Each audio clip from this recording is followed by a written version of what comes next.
생각해? 아니, 이렇게 나라 사이에 바다가 있는데 어떻게 우리나라에 기독교가 들어오게 된 걸까? 비행기 타고? 그건 아마 바울 덕분일 거야. 바울이요? 이방인들에게 복음을 전했던 바울 선생님이요? 바울은 세 차례의 전도 여행을 통해 복음을 전하고 많은 교회를 세웠단다. 하지만 바울에게는 더 큰 꿈이 있었어. 더 큰 꿈이요? 바울 선생님! 바울 선생님! 너무 반갑습니다. 에베소 교회 장로님들, 저를 만나기 위해 와주셔서 감사합니다. 제가 지난 3년간 어떻게 살아왔는지 여러분이 잘 아실 것입니다. 모든 겸손과 눈물로 주를 섬겼습니다. 나는 복음을 전하기 위해 집집마다 다니며 여러분을 가르쳐 왔습니다. 모든 사람들에게 회개하고 주 예수를 믿어야 한다고 선포했습니다. 네, 바울 선생님. 덕분에 우리 에베소 교회가 바로 설 수 있었습니다. 그리고 지금 저는 성령의 이끄심에 따라 예루살렘에 가려 합니다. 네? 바울 선생님, 지금 예루살렘에 가시는 건 너무 위험합니다. 바로 붙잡히실 거예요. 이번에 붙잡히시면 네, 그곳에서 제가 무슨 일을 당할지 알 수 없습니다. 제가 아는 것은 어떤 도시에 가든 감옥과 고난이 기다린다는 것입니다.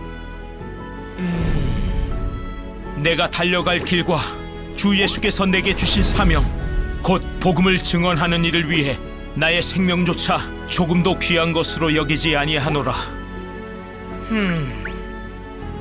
이제 다시는 내 얼굴을 보지 못할 겁니다. 바울 선생님.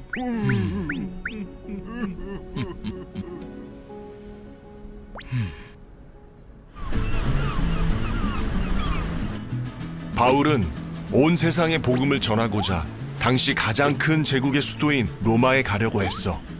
로마를 통해 온 세계의 복음이 뻗어가도록.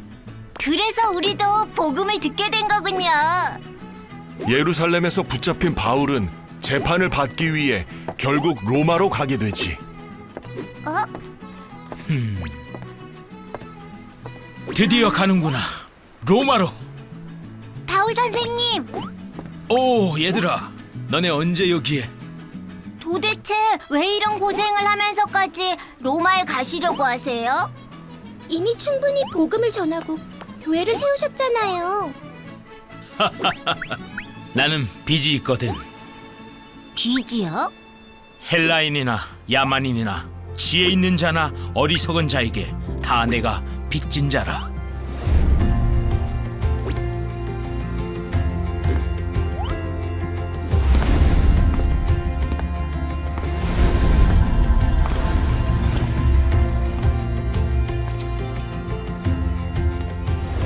가자, 복음을 전하라.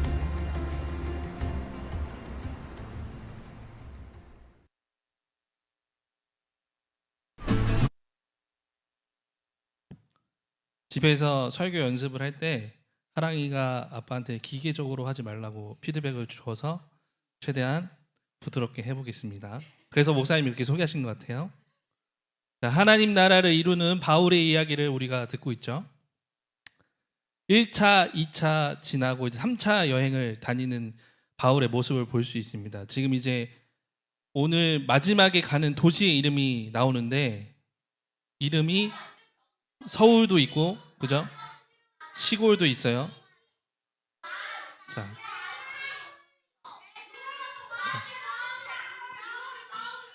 네, 맞아요. 서울도 맞고 경주도 맞아요. 좋습니다. 예상했던 대답이었어요. 네. 자, 우리 말씀 한번 읽어보겠습니다. 시작. 내가 달려갈 길과 주 예수께 받은 사명, 곧 하나님의 은혜의 복음을 증언하는 일을 마치려 하면은 나의 생명조차 조금도 귀한 것으로 여기지 아니하노라. 사도행전 20장 24절 말씀. 아멘. 바울은 여러 여행을 통해서 제자들을 세우고 믿음을 굳건하게 만들었습니다. 또 이제 에베소 교회 가서 복음을 전했습니다. 근데 이때 그 예루살렘에서 흉년이 들었다는 소식이 들려와요. 그래서 바울이 이 각 교회들에서 헌금을 합니다. 이 헌금을 가지고 내가 직접 가야겠다라고 마음을 먹었는데 어찌 보면 내가 마지막이 될 수도 있겠다는 생각이 들어서 헌금은 교회에서 걷었어요. 예루살렘 돕기 위해서. 그래서 에베소 교회 장로님들을 만나기 위해서 바울이 있는 밀레도로 와달라고 부탁을 합니다. 장로님들이 만나요. 바울을.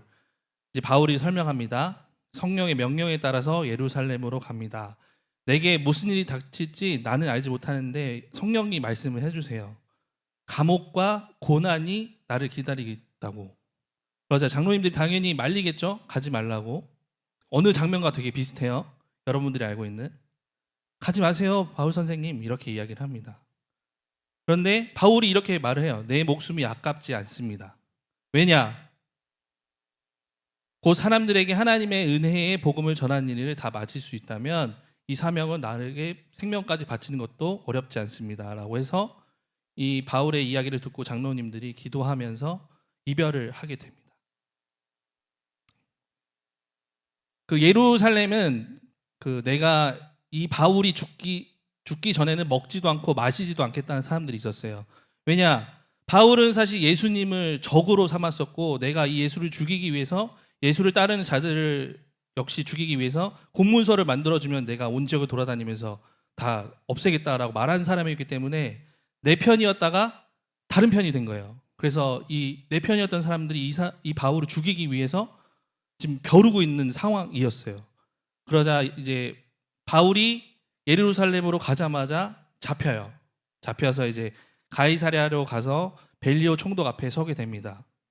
그리고 2년 동안 옥살이를 해요. 옥살이를 하고 나서 이제 총독이 바뀌는데 이 다른 총독이 이렇게 말을 합니다. 나는 로마 시민이요. 그러니 황제에게 가서 재판을 받겠소. 라고 하자 총독이 뭐라고 했을까요? 그래 가라 해서 바울을 로마로 호송하게 됩니다. 말이 안 돼? 자, 근데 이 로마로 가는 길이 평탄하지가 않았어요. 그 율라 굴로라는 광풍을 만나요. 바다 배 위에서. 그러자 여기서 중요한 하나님의 말씀이 이제 들립니다. 내가 황제 앞에 서야 하겠고 이 배에 탄 모든 이들도 살려주겠다. 이 말씀이 이제 오늘의 핵심인데 예루살렘에서 내 일을 증언한 것 같이 로마에서도 역시 증언해야 한다라는 사명을 바울에게 주셨어요. 하나님께서. 바울은 이제 죄인의 신분이잖아요. 구속이 됐으니까 감옥에. 근데 그 신분임에도 불구하고 만나는 사람마다 복음을 계속해서 전달했어요. 그래서 유대인이 아니라 이방인들에게도 이제 복음이 전해지게 됩니다. 이제 공격도 당해요. 바울은 사실 막 이렇게 계속 칭송받는 게 아니고 가짜 아니냐, 예수와 함께 다닌 제자가 아닌데 왜 사도라고 부르냐라고 이제 지적도 당하고 그렇습니다. 그렇지만 바울은 이 하나님께 받은 사명을 가지고 낮에는 천막 짓는 일을 해요. 그리고 밤에는 사람들을 이렇게 모아서 복음을 전합니다. 어떻게 보면 바울은 아까도 서두에 말씀드린 로마 시민이라는 것 자체가 엘리트예요. 엘리트는 뭐냐? 성공한, 세상에서 봤을 때 성공한 사람, 부와 명예를 가진 사람인데 이 모든 걸 다 버리고 감옥에서 살고 길거리에서 살고 천막 만드는 일을 했단 말이에요. 왜 그렇게 살았을까라고 저도 삼촌도 질문 던지면 아까 영상에서 이제 빚진 자라는 마을이 나오잖아요. 결국에는 저는 삼촌이 생각하기에는 예수님을 사랑했기 때문이 아닐까라는 생각이 들었습니다. 그래서 그러니까 하나님이 바울을 사랑했지만 바울 역시 하나님을 사랑했기 때문에 나의 생명조차 아까워하지 않겠습니다라고 나와요. 이제 삼촌이 하고 싶은 말이 딱 있는데 1분만 얘기하면 20년 전에 바울과 비슷한 사람을 삼촌이 2명을 이제 책에서 만났는데 수단이라는 나라에 톤즈라는 도시에 가서 복음을 전한 이태석 신부님이 계시고 그다음에 영락교회 출신인 고대에 나온 의사 선생님 안수현 의사라고 있어요. 이 두 분이 약간 우리가 봤을 때 우리나라에서 가장 어떻게 보면 바울과 비슷한 사람이 아닐까라는 생각을 해봤는데, 우리가 다 그런 사람처럼 살 수는 없잖아요. 바울처럼 살 수도 없고. 근데 삼촌이 결론 내린 건 여러분의 행복한 삶을 살았을 때 하나님 행복하게 기뻐하실 것 같아요. 이 말씀을 사실 윤모 삼촌이 지난주 예배 나눌 때 위대한 말을 해주셨는데, 네. 저는 결론은 그거라고 생각해요. 삼촌도 동의한 내용이고, 그래서 오늘 말씀 삼촌이 내린 결론은 엄마들이 안 좋아하시겠지만 하고 싶은 것을 찾기 위해 즐겁게 노는 여러분들이 되시길 축복하겠습니다.